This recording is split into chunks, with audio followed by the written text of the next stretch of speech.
Hey there, fans of brotherly love wrestling. It is I, Vic Delicious. Philly's own, the Mecca here. It is the real McCoy, J.D.X.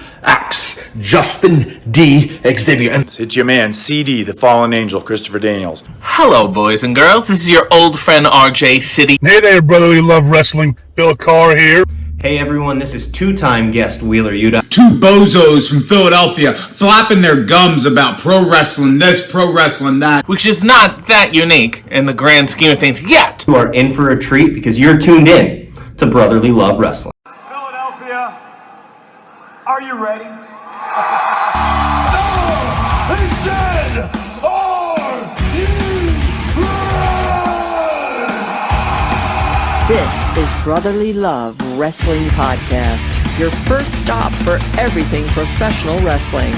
So sit back and enjoy wrestling talk at its finest with your hosts, Larry Hall and Joe Corrado.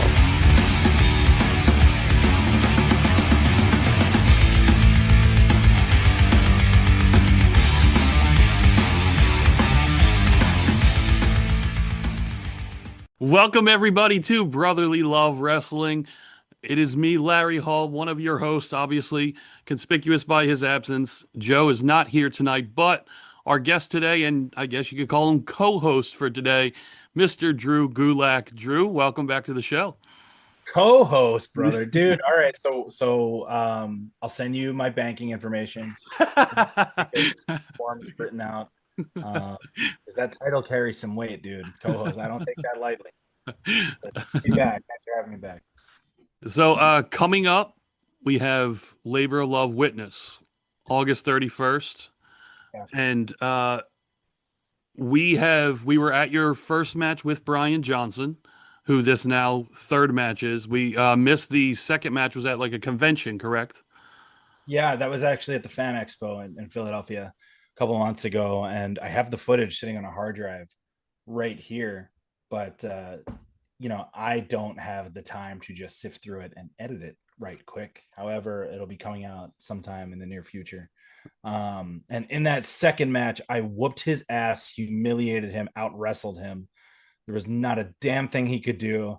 That crowd was electric at the convention. And then after I put him down for the 1, 2, 3, he uppercutted me in the balls. Mm-hmm. Yeah.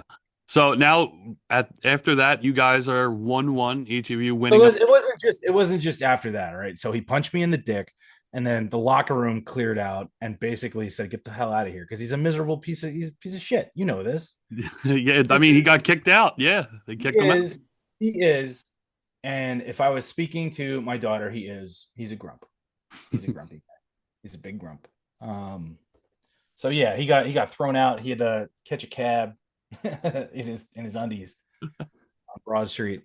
Probably not the only person that day doing that. But, no, probably not. Definitely the only person getting thrown out of the Labor of Love locker room. But I mean, and after that, now leading up, obviously, I don't know how many people, and if you don't follow Labor of Love on Instagram, you're missing out, because not only do you have the updates and the card that comes out and all their ongoings leading up to every card, you missed out on a video. And the video is of Gulak doing a class, and you hear a horn honking, and Drew goes out, and it's Brian trying to get his attention, and drove right up to the back alley of Catch Point, and you guys brawling in the alley in Philly leading up to this match. There's no way, obviously, you would have expected something like that to happen when you walked out into that alley. No, of course not. I'm in the middle of class and I hear a horn blaring. Like, I think something's going down, especially in that neighborhood. You know, we're in Kensington. Yeah. So someone's honking a horn and there's something about to happen. So I had to go out and check. And that's who I see standing in the aisle, in the hallway, in the alley in the back, looking like a movie character with his bald head glaring in the freaking breeze.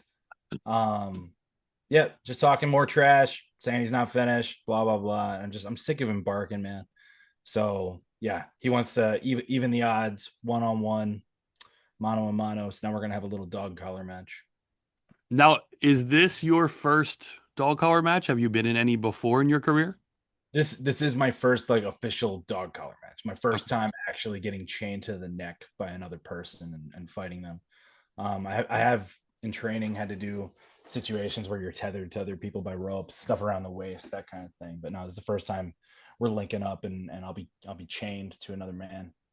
How I mean, is it normal getting ready for a match like this? Is there something different? Like, Last time I was on, I told you guys I prep for everything the same. It's Yeah. all the same for me, you know.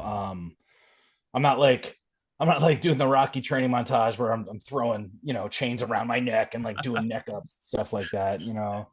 I'm not like swinging by my teeth from like the rafters or anything like that. No, it's the same thing. I know that we'll have a limited number of space, which I thrive on close quarter environments. You know, if people start running and flipping and flying around, like get that crap out of here. If I'm close to you, if I can grab you, you're in trouble. That's how it's going to be. And you know that I'm going to be able to literally, I'll be within grabbing distance of him the entire time. So he's going to get his ass whooped at mechanics. Yeah, I when I saw the announcement, I got real excited for it because I was wondering, obviously bummed that we didn't get to see the second match. So to see that the third match was happening, and not only that, a dog collar match, upping the stakes for this match, got me very excited. So I can't wait to see how this turns out with you two, especially it being a rubber match. So someone gets to walk out, and obviously hoping it's you walk out. It's just when you look, like I think, and I've had this conversation with, you know what, Tommy Dreamer asked me a long time ago. We were at Tournament of Death in the back, and he goes like, "What do you think of deathmatch wrestling?" And I go like, "It's just like anything else." He was talking about the weapons and stuff, and I was talking about like, "Hey, dude, if I take a bad step in that ring, I could be paralyzed." You know, like to me, the danger, the risk is always there. When you add stuff like plunder to the mix, like you're just adding bumps and bruises and, you know, more broken bones and lacerations and stuff like that to the mix, you know. So the danger is always going to be there. But this match, we're coming out changed. We're not going to be the same two guys who walked into National Mechanics that day for Labor of Love. Yeah, I mean, that's along with, like you said, when you add stuff like that, or even go further, obviously you being in wrestling and CZW, you're no stranger to a lot of that stuff. And whether it be a cage match or a ladder match or even a dog collar match, going in and coming out, you're two different people. You've seen it numerous times over the years, whether it be on WWE, on the indies, wherever you want to look. When you have those kind of matches, it takes a toll. You know what I mean? And both you and Brian aren't spring chickens. You've been in this business for a while now. You know what I mean? So everything, especially a match like this, you both have that risk of being even worse off than maybe an injury or a bump and a bruise you have now could really affect you guys going forward. I think yeah, of course, my recovery is not as good as it was when I was 20. Thank you for reminding me. It's something that I'm aware of. Yeah. You know, and I know this. So yeah. It's going to be tough. It's going to be very difficult. The week after it is going to suck. But you know, I have to hurt this guy. I just got to prove a point to him. I'm just sick of him running his mouth and talking about Philly like he's the only person in the city like that's ever bled for this city. You know, like how stupid are you, man? Like, come on. You know, everyone fucking who lives there, who actually tries to do a good job. That's all you got to do in the city of brotherly love, you know. Mm-hmm. And you take backhanded shots and come and attack me at my school and shit like that. Like, fuck off, you know. So yeah, I'm gonna try my damnedest to hurt him. So walking out of this, maybe regardless of the result, would there be, or is there now a mutual respect, or do you think if there's not, do you think there will be after this match? I mentioned to you guys before, I didn't know him. I didn't know who he was. Yeah. You know, I said straight up that wasn't a knock on him or his abilities, but it just happens to be the path that he took. And, you know, to me, that didn't connect. He beat me fair and square that first time we fought. Beat me fair and square, made me submit, beat me with a submission to my back. Mm-hmm. You know, It happens. And yeah, I gained a ton of respect for him as a competitor, as a wrestler, as a skilled practitioner of professional wrestling. You know what I do, what I would kick my ass to do. But like, he's a sore loser, you know. That as a man from Philly who like grew up watching the Phillies, like it's on my head. I grew up watching them well before 2008, you know, like watching the Eagles and the Sixers even right now, and like, we're not sore losers. We're not. We want our teams to do a good job, very much, right? Yeah. But when we don't cry, we don't make excuses. As a matter of fact, we come down on our teams sometimes maybe a little unfairly, you know, because those guys are getting paid to do what they love. So what I'm saying is, like, if you're gonna bitch and moan, if you're gonna brag about how good you are, right, and use me as a stepping stone to prove that, and then when you inevitably lose to me, you're gonna cry about it to the point where you attack me and assault me and then get kicked out of the locker room. I got a big fucking problem with that. Big problem. That's just not how we do things, you know. So we're gonna throw down and we're gonna fight. I can't wait. So August 31st, I looked at the card. The card is stacking up impressively. Like, I saw Mako versus the Beast Mordos. I saw Weber Hatfield versus Shay McCoy for the citywide title. Labor of Love, and I said this probably when we talked to you when we came to Catch Point, and it has continued to impress. There is storytelling throughout from one show to another, but yet you're still able, if you're a first-time viewer, to kind of get what's going on, and you connect right away, almost like TV wrestling, how they update you, not like it seems to really connect. So Labor of Love, very, I think, underrated, even though it's probably the only Philly-based independent right now, like legit Philly-based independent that I've seen in a while. So I think if people haven't, you got to get onto Labor of Love's Instagram, check out where you can buy tickets, and get down to the event, because this. Let me add to this. This event's gonna sell out. Yeah, they're very short on tickets right now. If you haven't gotten your tickets by now and you don't plan to do it whenever you see this, like, they might be gone already by this point. If you are not paying attention to Labor of Love and what they do in the city of Philadelphia in professional wrestling, you are 100% missing out. This is as authentic as it gets. And I mean that as someone who came up in Chikara and in Combat Zone Wrestling, in that, you know, post ECW era independent wrestling. They're doing exactly what was done originally, not a copy, not some second, you know, coming of something.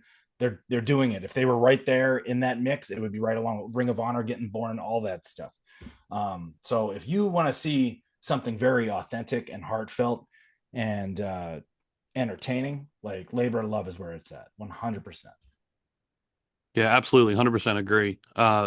I did want to kind of switch a little bit over to kind of the WWE umbrella. I did want to ask you about, like, Nattie with her new character, and she went out and did, like, Bloodsport. She did NWA, which was here in Philly, and then she just did Triple Mania, and she has this, like, hair slicked back in braids and black singlet and mouthpiece, and she's this badass that she is, but now she's being this more grappling submission badass.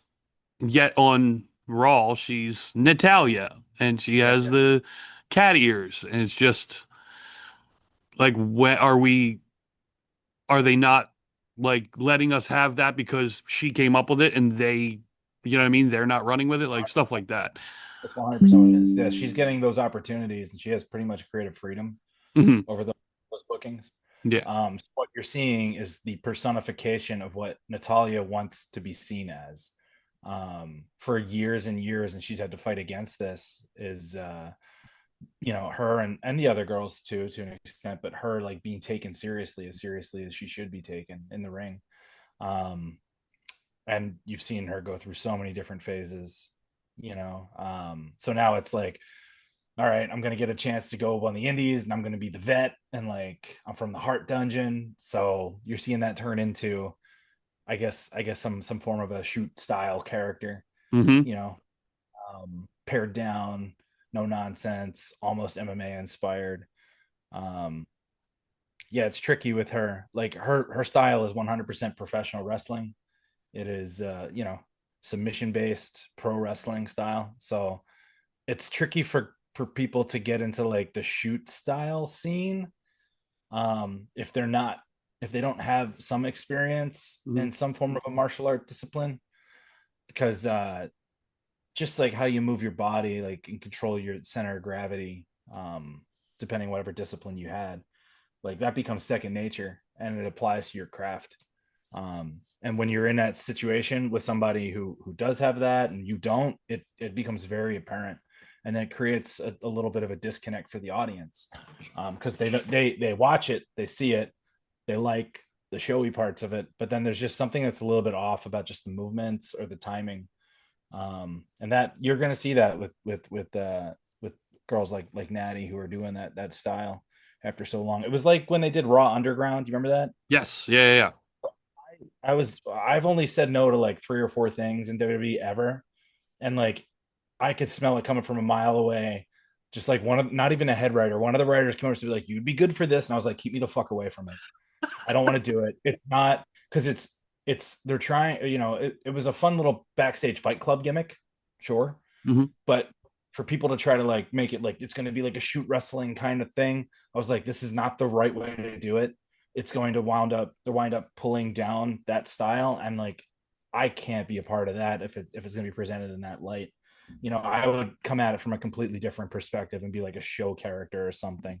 But yeah, I that was one of the few things I'd tell him, hey, please don't volunteer me for this.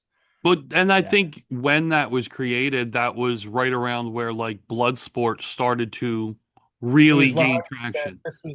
This was Shane McMahon seeing Bloodsport on some video, just finding out about it from talking with John Moxley or something, and him wanting, oh, we should do that, and it was that kind of a thing. And Bloodsport wouldn't exist if I didn't get to do what I did at Evolve, like that whole style, and like bring Catchpoint as a group, and like make people start to pay attention to that kind of, like, it's not even classic battle arts style, right? It's like, it is professional wrestling, but it's just real looking, real feeling. I cut a promo on Evolve years ago when it started, just saying like, if it's real, you'll feel it. And that's, it kind of all just trickled into like people copying it and becoming its own thing, and then Riddle had to go away, so they brought in Barnett, and like, it's just, I don't know. It's so difficult for me to watch a blood sport show. Like, there is nothing compelling hooking me to watch it, right? There's no real attitude behind that shit. It's just an exhibition, and, unless the exhibition is like really, really, really good, and you're still going to have some kind of conflict or story that draws you in, I can't get into it. And no offense, like, they have some wonderful, amazing wrestlers. There's just going to be something that's a little bit off, or someone's trying to do too much with it. And I can't personally get into it. This is, it kind of, breaks my heart, because like, I love showing people that style, and like, I love getting to like pull that kind of a gimmick or that style out of someone like a Biff Busick or a John Gresham or even like a Zack Sabre Jr. back in his early days. Like, I loved pushing those guys past their comfort zone and, trying new shit. I did it with Brian on SmackDown. Like, hey dude, let's not fucking just start kicking each other for no reason. Okay. And like, for him, he had to reconcile that whole thing. Yeah. So I don't know. It's nuts to me. Like, all that stuff that like all the old heads used to preach about pro wrestling, it's like, it is not even a thing that's in people's brains anymore. So, I just, I feel bad that I can't do more of that kind of stuff. Yeah. And to your point, like what you said with like the making it look real, or having people from WWE, as far as fans go, look at Nattie, you know what I mean? And look at that. And even the other competitors. Like, I think that's maybe why it worked or is working so well when she is out of that bubble of WWE, because she did it in NWA and it was incredibly popular, and then again with Bloodsport, which, like you said, that's the style it is. So she kind of fit right into that. Yeah. But and then now watching on Triple Mania, which is as close to the WWE bubble. I mean, look, they're owned by WWE now. Like, I think I saw the number last night on Monday Night Raw, and it was like 4.5 million people watched Triple Mania in the first 24 hours from Saturday to Sunday. And all right, so 4.5 million watched. There's no guarantee they watched the whole show, but you had views.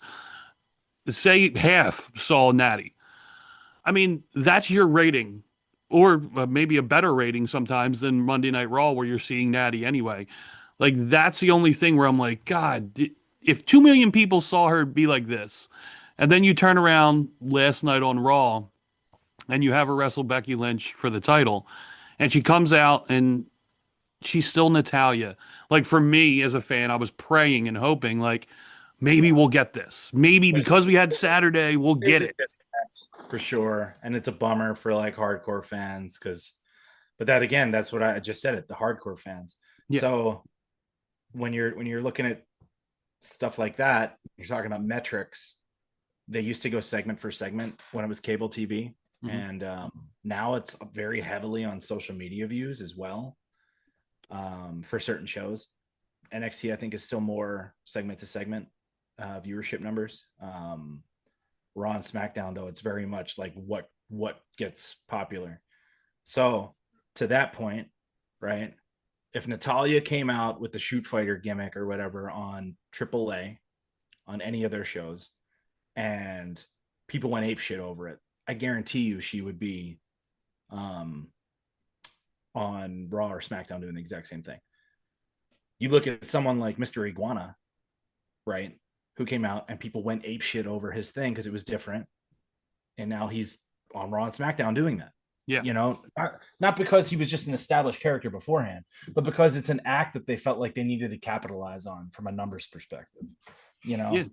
I think if anything, especially Triple H, he's going to be more sensitive to those kinds of things, just because Vince for so long was just like trying to see the bigger picture down the line, whatever that was to him. So he was more resistant to following those kinds of trends. I feel like Triple H is big on like capitalizing on trends, you know, and he'll take stuff like from the underground that looks really cool and he'll figure out a way to blow it up, mm-hmm. you know, or things from other companies like Wrestle Kingdom with their entrances and the pageantry. Like, he took that and threw that right into NXT when they started doing arena shows, and they were the hottest things ever because everything was treated as extra special. And you know, you didn't have to know who Sami Zayn was or who Shinsuke Nakamura was, but because they, you know, the hardcore fans kind of like, oh, but this guy's good, and then they made everything feel as good as people heard about, that it really took off at the time. But he does stuff like that, where he'll capitalize on those kinds of trends. So if he sees the Natalya thing and it's his cup of tea and he thinks it's going a certain way, then yeah, maybe there's a chance they could work it into a storyline or something like that, or she could pitch for it and convince somebody. But unless it's blowing up the trends, like, they're not just gonna flip it right over, you know, because they want it to last. Mm-hmm. Yeah, I mean, that's the thing I look at, like you said, the difference with watching the main product now is that focusing on what people want, and that's, you look at like the R-Truth thing, and I laughed about it. I was talking to Joe about it after it all happened, and I'm like, what are the odds? Like, everyone wants this, the we want truth. What happens like a month after Truth is back? Like, are people still going to be clamoring for Truth the way they were when he got cut? And now it's been probably maybe a little over a month or so, and like, Truth isn't on TV like he was once he first came back, and you're not hearing people on social media talk about Truth. Like, he's still maybe like once every couple weeks, you'll see him. Like when Cena, I think, was back a couple weeks ago, like they did a walk by in the back, but like, you're not seeing R-Truth like you did when he first came back. So it's like, that's where as Triple H or creative, you have to pick and choose those things. I mean, the thing that's going on now with Karrion Kross and his contract not being renewed, or not coming to a new deal, and you had We Want Kross for 3 weeks, 4 weeks, and then on Raw last night in Philly, there wasn't one We Want Kross chant, not one. So in their, obviously, you would think in their eyes, it's like, all right, it's died down, we're good. Like, you know what I mean? Like, just, we don't have to worry about that now because there's not that groundswell like there was the groundswell for Truth. Yeah, I don't know. I didn't catch the reaction. I can't compare the two. I know everyone was talking about the contract situation. I think that's just exciting for hardcore wrestling fans to hear about, you know, because it's not something people talk about very often. So when his deal expired and he actually talked about how they spoke to him on the phone, I don't know. That wasn't really. Yeah, again, we're talking about like the hardcore wrestling fans, you know, which I hope more than anything will translate to whatever he does now, whether that's in a week or two, they come back and say, we got this storyline for you, you're going to fit in, or we can roll it, or hey, the plan's coming to fruition, or just his indie bookings pick up and he's doing great, for as much as he wants to, you know. I think for him, he's so creative and he's so passionate about the details, I think, for presentation. And at the end of the day, he loves, you know, he loves wrestling and pro wrestling and combat sports too. Yeah. And just wants to have fun doing it.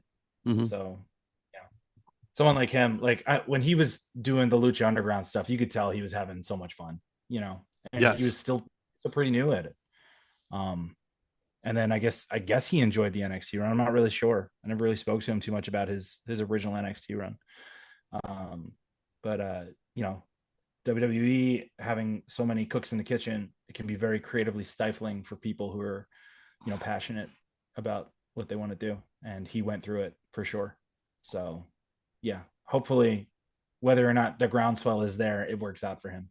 Yeah, absolutely. I think just all the word of mouth and everything that has been going on around that will just help him with negotiating with whether it be TNA or AEW or whatever, you know what I mean? And helping him, not that I feel like he'd be on a shortage of job offers for the way he is, and everyone sees his promo skills and stuff like that, and a big guy like that, you wouldn't think he would have trouble getting a job from what you've seen on TV anyway.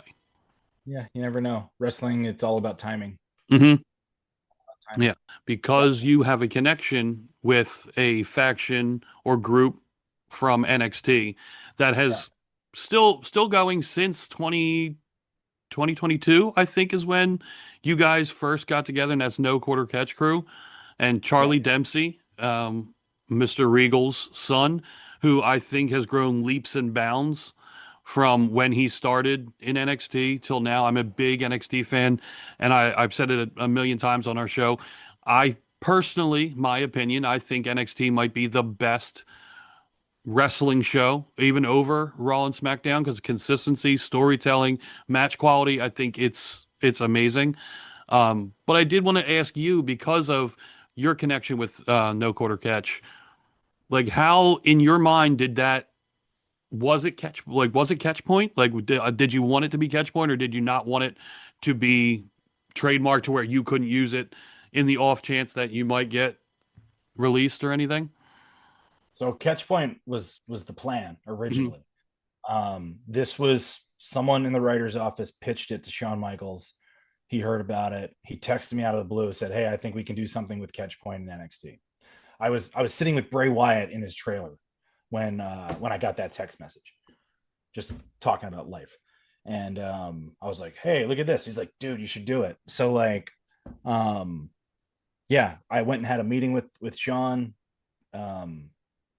right around New Year's that year. We talked about just a brief kind of idea of what the group could be and what it would feel like. And like, he's like, "If we use the Catchpoint name, great. If we can't, you know, whatever, we'll try to find something else." I was like, "Listen, I own the rights to it. Like, I had a trademark years before." Okay. And he's like, "Oh, well, then I don't see why that would be a problem." But then I guess, down the line, they were probably thinking long term about wanting to own whatever the branding was for themselves. Great. But that's why Catch Point and No Quarter Catch Crew were similar. He very much wanted Catch to be in there. He said it reminded him of Foxcatcher, which is a very popular wrestling club in Pennsylvania, infamous for Dave Schultz and the situation. Which, but that I think is what drew his mind to there, and then we got to grow the group from there. Yeah, I think even now, I know that you've been busy with Catch Point and on. I know you're not obviously caught up a lot with the TV product, but I feel like even still, knowing you and watching the way you wrestled over the years, and then watching No Quarter, they still have that feel. They still have that the feel that you were getting across. Now, of course, there's more character work in it than when you were in it. They have Charlie Dempsey, who like I said, I can't say enough more about, because I think, even though he's kind of keeping like his dad, he has that no mannerism whatsoever, very straight-laced, very serious all the time, but you can see the development in his character to where, like, they're doing these straight man to his other members of trying to mess with him and trying to break him almost on camera, but like he's very good, very straight, not breaking whatsoever. But then you get him in the ring, and just like his dad, he's phenomenal. I mean, it's just so crisp. And I remember saying this to you when we came to Catch Point, and watching you and Hot Sauce doing the drills and showing the students. And like, then I watch like that, and I'm like, man, I can kind of see it a little bit. I can see the style still 3 years after, you know what I mean, it was started. It's still living on for sure, watching it every week. Yeah, he's been great at keeping that style in the format of how they present the show. Like the reins are a little tighter on their matches, but he is extremely particular. And he is also extremely hardworking. He is very hardworking. So he got good in only a few years after doing a run in Japan. And before then, he did a few shows in England. And then before then, he was into film. He wasn't even into wrestling. He would watch some stuff with his dad here and there. But then he wanted to learn about life. So he's like, I'll go try wrestling. And he fell in love with it even more. I got to work with him quite a bit. But Timothy Thatcher actually was probably his biggest, his biggest influence, other than his father. It was unbelievable. So yeah, but for him, he's a prime example of work ethic. Like, there is no one who is as strict and disciplined as he is when it comes to gym time and match study and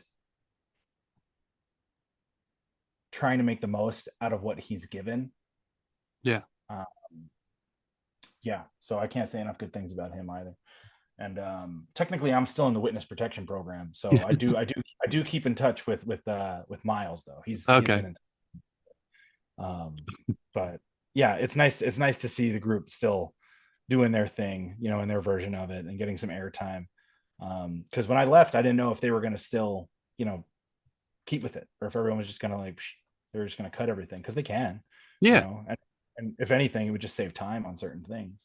But when I hear like the music is still getting used, and like I see my graphics that I designed still being used on their Trons and stuff, like that's always pretty cool to see. Yeah, Miles is another one that I feel like he was very quiet, looked like, timid might be the better word, that on screen, kind of watching him, and they gave him the opportunity over the past couple months to kind of come out of his shell and get the speaking on the mic and stuff like that. That's a big hurdle for him. That it was amazing.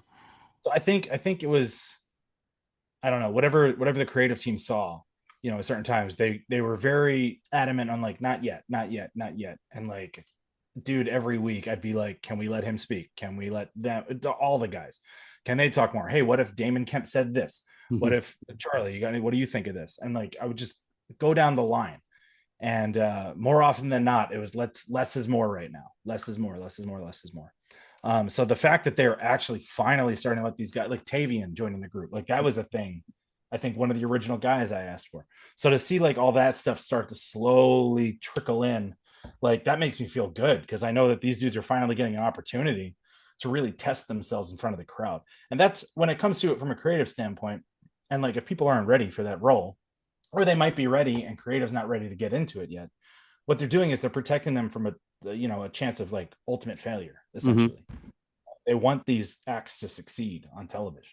So it got to the point finally where it's like, all right, they snuck enough in, the audience is starting to take to them, and they're letting loose a little bit more. And maybe the guys, I don't know if they're actually feeling more confident backstage, but they're definitely having more of a dialogue and more of a collaboration in order for them to get to talk more.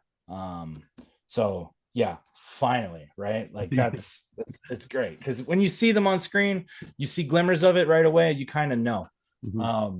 But I guess they've been burned so many times in the past. They gotta pump the brakes more than probably I would. And now was this your when you picked, like, did you get to pick who you wanted, and were there anyone that you wanted that didn't get in? Like, was there a list of guys or girls that? Yeah. In that initial meeting, there was a bunch of people brainstormed. Tracy Williams was the first name I threw out just because he was the original with me in Catchpoint. I think Thatcher was sort of there a little bit, or was away and had just left. I mentioned him. I think at the time I'd mentioned Dickinson and Jaka, who were members of the group. This was 22 or whatever. Carl Fredericks had recently joined the company as then he became Eddie Thorpe. That was another person who we had talked about. Dempsey right off the bat was aside from Tracy was the other person that I wanted. And then we talked about guys who I did the gimmick with Hank Walker, where we did a demo in ring, and like Miles was one of the guys in that ring, so he was one of the names thrown out. Tavian was one of the names thrown out, and Damon Kemp was one of the names thrown out. I remember they were really, at first they were like, oh, what about Damon? What about Damon? Like trying to push me. I was like, I don't really know him. So like, I don't know. Someone must have spoken to him because that week at TV, he came over and sat down next to me and we just started chatting. So I'm like, okay, I see what's happening here. Like, yeah, he's great. And he's a dude who got so good for someone who like, I don't know, like he's in there honestly as Gable's brother. Like that's where he got signed. He's Gable Stevenson's brother. But like when he started learning like the timing and the mannerisms and like just the lessons he would take from guys like Terry Taylor, like he knew how to apply it, and he became a really good wrestler. So it was really fun to see that kind of stuff. But essentially that was the initial group who I'd started suggesting, people like that. I mentioned Shayna Baszler, I think would have been really cool at the time. Yeah. Yep. Those were, I still got the text messages on my phone, and I remember having those meetings after NXT with the group there. So yeah, it was nice to get to actually like I said, start to see things come to fruition. Yeah, definitely are. And I think watching on a weekly basis, No Quarters is one of those that I feel like flies under the radar for a lot of people. But I mean, personally, one of my favorites because of just the back and forth and all the different personalities that you can see meshing together with the group, I think really work. I mean, you have the group that they have that's kind of like the lights go out and sort of the Wyatt Six, but the Shield mix, like it's Dark State, I believe it's called, and like that they're good. They're good, but like I don't know, I guess I gravitate towards, you know what I mean, for the No Quarter Catch.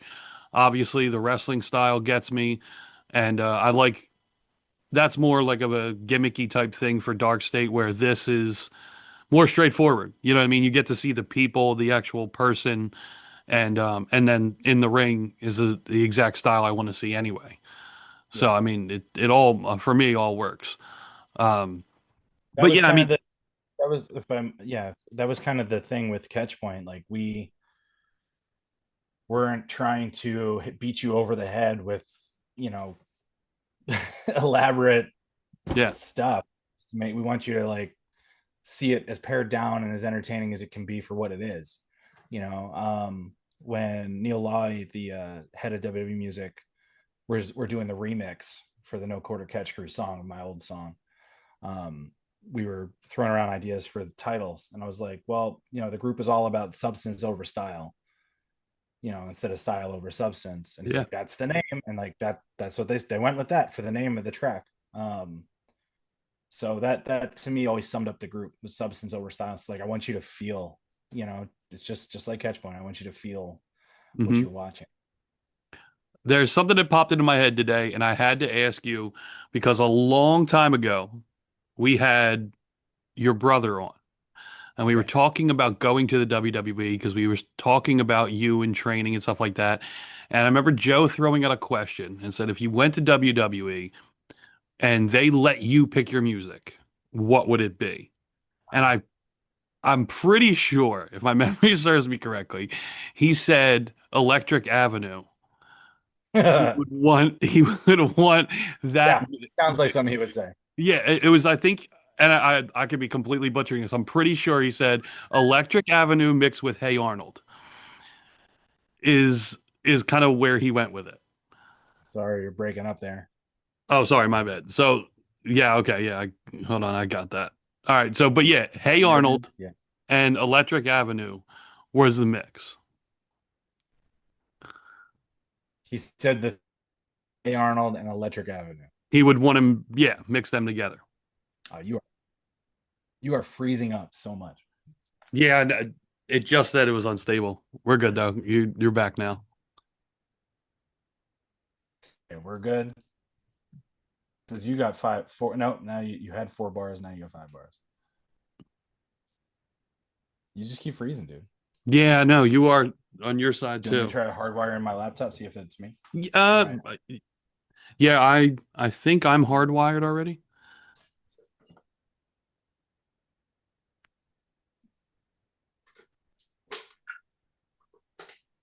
See if that fixes it. Any better? I mean, all right, we good now? Yeah, we're not freezing. Yeah. So we'll just pick it up from there. Maybe so yeah. No, I don't know. Still good? Okay. So my brother said Electric and the Hey Arnold. Yes, that was his dream. But what would it was probably his dream at the time for that week or whatever. What would yours be? If you ultimate whatever songs you wanted, mine. Oh, really? I did mine. I got to do. Yeah. So when the Cruiserweight Classic happened, they said, Drew, do you want to keep this song we picked for you, About Time, which was like an independent kind of like new rock, rappy kind of song. I don't know. It wasn't the vibe I was doing on the indies. So when I originally heard they wanted like what I was doing in Evolve, I sent them in, hey, here is Taylor Dane's Tell It to My Heart. Like, can you make me a version of this? And like, if you want to pepper in some rock or whatever, go ahead. And there's a track called Totally Drew that they created. There was an original version that was even more like new wave, which sounded very much like Taylor. But if you listen to that song, it's got like a lot of hooks and riffs and stuff taken from that song, from Tell It to My Heart. Triple H was like, can we add drums or something? Like, he's like, this is what he wants. He didn't get it because he's Triple H. He likes like leather and rock and chains and metal and wet stuff and motorcycles. Motorhead. I was right. I was walking to the ring to Taylor Dane's Tell It to My Heart and Evolve when I was supposed to be serious Catchpoint Drew. Like, to me, the retro kind of sound worked really well with what we were doing. But also, like, it was a contrast of like expectations. It wasn't like a silly song. It was a catchy song. No pun intended. So yeah, I sent them that. I sent them those songs. I think I sent them Show Me by the Cover Girls, and I think maybe some I don't know, some kind of a speed metal song or something. But they just blended them all together, and that was the song that I got to use, was Totally Drew. That's awesome. I did not know that's what it was. That's great. Yeah. It's on YouTube. Go pull it up. It's right there. I definitely will. I definitely will. So one last time before we wrap, August 31st. And what is the event? What is the venue called again? Yeah. They're going to be gone real soon, so get your tickets. August 31st. It's not a huge venue. It's not a huge venue. You'll be able to watch it on IWTV if you aren't there in person. But it's going to be a wild show. And yeah, you're going to see a brutal match between me and Mecca. You might recognize him from some of his recent TNA appearances if you watch TNA. Yeah, it's the rubber match, big dog collar fight. Can't wait. So, Drew, thank you so much once again for coming on and joining us. We really appreciate it. Good talking to you. Good luck on the 31st. And we'll be talking to you very soon. Awesome. Thanks, Larry. Thanks for having me back. Yep.